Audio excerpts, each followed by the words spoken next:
கிறிஸ்துவுக்குள் அன்பான கர்த்தருடைய பிள்ளைகளே, இன்றைய வேத வசனமும் ஜெபமும் எரேமியா தீர்க்கதரிசியின் புஸ்தகம் 3ஆம் அதிகாரம் 15ஆம் வசனம். உங்களுக்கு என் இருதயத்துக்கு ஏற்ற மெய்ப்பர்களை கொடுப்பேன், அவர்கள் உங்களை அறிவோடும் புத்தியோடும் மெய்ப்பார்கள்.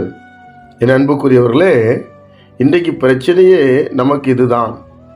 சில நேரத்தில் பலவீனங்கள், சில நேரத்தில் நம்ம போகிற வழி சரியில்லையா, நம்ம பண்ணுறது கரெக்ட் இல்லையா, சில நேரங்களில் வேத புஸ்தகத்தை படித்தா கூட சில காரியங்கள் நம்மளால் புரிந்து கொள்ள முடியவில்லை.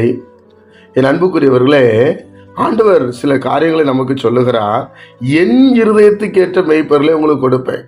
அதாவது ஆண்டவர் என்ன விரும்புகிறார், ஜனங்களை எவ்வளவாய் நேசிக்கிறார் என்பதை அறிந்த மெய்ப்பொருளை கொடுப்பேன் என்று சொல்லுகிறார்.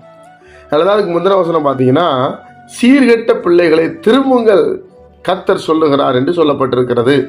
அப்போ சீர்கெட்டு போய் சரியாக நம்மளை நடத்த முடியாமல் வேதனையோடும் கண்ணீரோடும் எவ்வளோ ஜெபம் பண்ணி எனக்கு இது நடக்கலை, எவ்வளோ கர்த்தருக்குள்ளே நான் வருகிறேன் எனக்கு தெரியலை அப்படி சொன்னால், அந்த மெய்ப்பர்கள் உங்களுக்கு ஞானமாக சொல்லி கொடுப்பாங்க.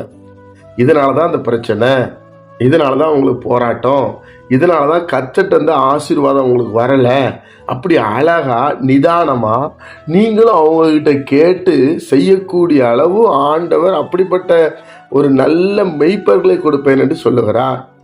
இப்போ சொல்கிற விதத்திலே நிறைய டிஃப்ரெண்ட் இருக்கிறது, வித்தியாசங்கள் இருக்கிறது.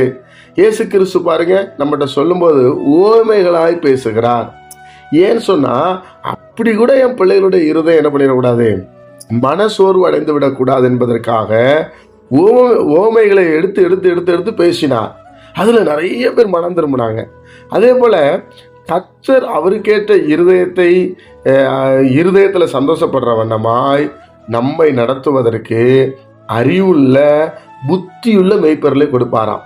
அவங்க நம்ம ஆடு செதஞ்சிடக்கூடாது, நம்ம ஆடு கீழே விழுந்துடக்கூடாது, நம்ம ஆட்டுக்கு எதுவும் ஆயிடக்கூடாது என்பதை ரொம்ப கவனமாய் மெய்ப்பார்கள் என்று வேத புஸ்தகம் சொல்லுகிறது. என் அன்பு கர்த்தருடைய பிள்ளைகளே, அப்போ ஆண்டவர் இனி வருகிற நாட்களில் நல்ல மெய்ப்பர்களை நமக்கு கொடுப்பார். அல்லேலூயா.